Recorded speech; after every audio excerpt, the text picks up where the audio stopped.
فيلم سينمائي بيحمل اسم سلمى من كتابة جود سعيد، سومر إبراهيم وطارق عكاف، وإخراج وإنتاج جود سعيد. انتهى تصويره مؤخرا بدمشق، وهو من بطولة سلاف فواخرجي، حسين عباس، المخرج عبد اللطيف عبد الحميد، وبمشاركة باسم ياخر ومجموعة من الشباب من خريجي المعهد العالي للفنون المسرحية دفعة 2023.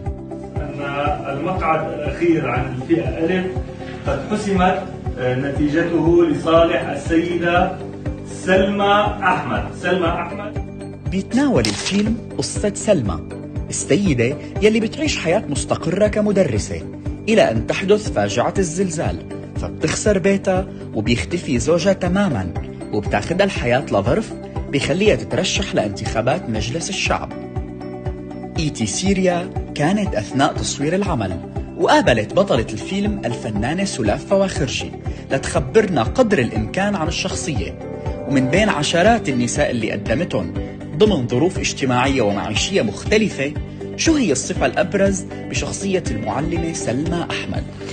ما فيني أحكي كتير عن تفاصيل سلمى. هي ككل سيدة سورية بهالأزمة، سواء بالحرب سواء بالزلزال، بس يمكن أوقات هاي الأزمات بتخلي الناس العاديين بلحظات معينة خارقين. فبين انه هي عادية جدا، بين انه هي بسيطة جدا، بين انه هذا التعب وهذا القهر بيخلي الانسان يتولد عنده تحدي، بده يصارع الحياة، يصارع الدنيا والظروف الصعبة. فممكن هذا القهر يؤدي بالنتيجة انه الواحد يتحدى، لانه بالاخير هو مسؤول عن عائلة، مسؤول حتى يبقى. فالبقاء زائد المسؤولية زائد كتير أشياء تأخذ سلمى لأنه تكون بعدة لحظات إنسان مختلف.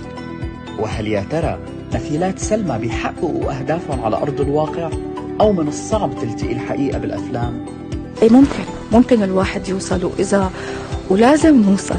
يعني سلمى أو أنا أو كتير سيدات بالأخير ما عنا حل آخر، ما في حل آخر غير إنه نوصل، لأنه نحن بقينا لحتى نكمل، ما بقينا لحتى نستسلم. يعني الفنان حسين عباس بيلعب شخصية كاتب هدته الخيبات والآلام، فهل شخصية الكاتب مرتبطة دائما بالألم والخيبة؟ هلا ما بعرف، أنا شخصيا كحسين ماني روائي، أنا عم بحكي عن الشخصية اللي عم باخذها، فبقدر ما بعرف إلى أي مدى بقدر أنا بحكي عنها أو دافع عنها. هلا الألم والهزائم هن بشكل عام هن اللي بيولدوا الإبداع، وبالتالي لولاهم ما بيقدر الواحد ينسج حكاية متينة، حكاية لها وقع عند الآخرين. المخرج القدير عبد اللطيف عبد الحميد بدور بطولة في الفيلم، وخبرنا عن شخصية أبو ناصيف. أبو ناصيف رجل يعني هو كإنسان طيب، نزق، فاقد لابنه، يبحث عن ابنه، يساعد كنته، يعني تربى في كنفه وجنبه، تحولت مثل بنته.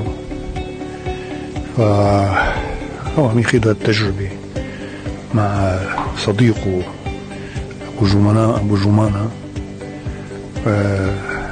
ويقف إلى جانب هاي الأسرة يعني بكل حب، بكل شفافية. ختام اللقاءات كان كاتب ومخرج ومنتج سلمى جود سعيد لنسأله حول مدى صعوبة المهمة الثلاثية هي. هلا عموما بالسينما يعني عالميا ما موجود هذا التوصيف، يعني في اغلب افلام سينما المخرج هو جزء من عملية البناء القصصي الحكائي، شو بدك سميه البنيوي للفيلم، لانه قلما تلاقي مخرج فيلمه هو مشروعه، بمعنى الفكرة هي 99% هو يبحث عن صنع فيلم عن كذا، ومو بيكون قاعد بالبيت حكي شركة إنتاج تقول له تعال نعمل فيلم عن هيك. هذاك نوع آخر من السينما غير اللي نحن معنيين فيه هون بفيلم سلمى. وشو بيقول حول اعتماده على الطاقات الشبابية ضمن مختلف أعماله. ما حد عيب يحكي عن التجارب السابقة، بس هي موجودة. يعني الواحد إذا بيراجع الأفلام من فيلمي لأول مرة أخرى وامشي بباقي الأفلام رح تلاقي أسماء بدأت أول مرة توقف قدام الكاميرا بهاي الأفلام، فهي موجودة بكل الأفلام. يعني مو أول مرة. يمكن هلأ بسلمى العدد أكبر، كما هي الدفعة أنا درستها كمان فبعرفهم، فكان العدد أكبر. يعني بالصدفة أنه في أدوار، يعني في عدد من الأدوار يسمح أنه يكون في هذا العدد.